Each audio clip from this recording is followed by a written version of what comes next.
میخوام چیز خیلی باحال بگم و اون نه. اگر صبح که بیدار میشی به جای فکر و خیال هایی که خودکارن و بیفایده یه لحظه تو ذهنت بیاری که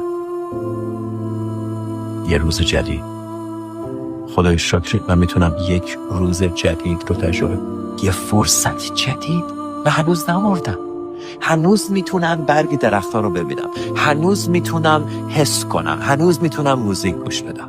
از همه کسایی که شب قبل با تو خوابیدن 1,000,000 نفرشون امروز بیدار نشدن، اونا حاضرن هرچی دارن بدن که الان جای تو باشن و همین چیزی که تو در موردش گله میکنی رو تجربه کن. واقعا متوجه زیبایی زندگی نیستیم، متوجه اهمیت اتفاقی که پیش رومونه نیستیم و خیلی دیر متوجهش میشیم.